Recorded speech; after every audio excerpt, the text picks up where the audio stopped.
గ్రౌండ్స్లో మంత్రి కిషన్ రెడ్డి మాట్లాడుతున్నారు. లైవ్ ద్వారా చూద్దాం. రైతులు, అదేవిధంగా కార్మికులు, యువక మిత్రులందరికీ పేరు పేరున నేను స్వాగతం పలుకుతా ఉన్నాను. ఈరోజు మనకందరికీ తెలుసు, మనమందరం కూడా ఒక లక్ష్యం కోసం ఇక్కడ వచ్చాం. మన సాధువులు, సంతులందరూ కూడా శంకారావం పూరిస్తున్నారు. వాళ్ళందరికీ ధన్యవాదాలు. భారత్ మాతాకి. దిక్కులు పిక్కటిల్లే విధంగా, ప్రత్యర్థుల గుండెల్లో రాళ్లు పరిగెత్తే విధంగా, కొండల్లో కోనల్లో ఉన్నటువంటి గ్రామాల్లో ఉన్నటువంటి మన తెలంగాణ ప్రజలందరూ పులకరించే విధంగా మనము సాధువులతో కలిసి నినాదాలు ఇవ్వాలి. భారత్ మాతాకి. రెండు చేతులు ఎత్తాలి, పిడికిలు బిగించి చెప్పాలి, జై శ్రీరామ్. భారత్ మాతాకి. జిందాబాద్ భారతీయ జనతా పార్టీ. జిందాబాద్ భారతీయ జనతా పార్టీ. వర్ధిల్లాలి నరేంద్ర మోడీ గారి నాయకత్వం. వర్ధిల్లాలి నరేంద్ర మోడీ గారి నాయకత్వం. వందే వందే. ఈరోజు హ్యాట్రిక్ విజయాలతో కేంద్రంలో వరుసగా మూడోసారి ప్రధానమంత్రిగా బాధ్యతలు చేపట్టిన తర్వాత దేశంలో 21 రాష్ట్రాలలో భారతీయ జనతా పార్టీ ఎన్డీఏ ప్రభుత్వాలు అజేయంగా స్థాపిస్తూ వస్తున్నటువంటి మన ప్రియతమ నాయకుడు, ప్రపంచమంతా గర్వపడేటువంటి మన నరేంద్ర మోడీ గారు ఈరోజు తెలంగాణ గడ్డ మీదకి వస్తూ ఉన్నారు. ఇప్పటికే ప్రభుత్వం తరఫున కార్యక్రమాలు పూర్తి చేసుకొని కొన్ని క్షణాల్లో మన ముందుకు వస్తారు.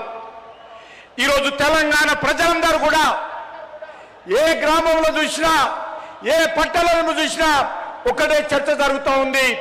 మోడీ గారు తెలంగాణకు వస్తూ ఉన్నారు, నేను మోడీ గారిని చూడాలి, టీవీల్లో మోడీ గారి ఉపన్యాసం ఇవ్వాలి, మోడీ గారికి ఆశీర్వదించాలి, భారతీయ జనతా పార్టీకి అండగా ఉండాలి అనేటువంటి భావన ఈరోజు తెలంగాణలో మారుమూల ప్రాంతాల్లో ఉంది. అందుకే ఈరోజు వాతావరణం చల్లబడ్డది, ప్రకృతి కనికరించింది. ఈరోజు ప్రకృతి పులకరిస్తా ఉంది. దేశ ప్రజలతో పాటు మోడీ గారికి కూడా ప్రకృతి కూడా ఆశీస్సులు అందజేస్తా ఉంది. దేశ ప్రజల ఆశీస్సులు అందజేసి అధికారంలో మూడోసారి వచ్చింది. మీకందరికీ తెలుసు, గత పార్లమెంట్ ఎన్నికల్లో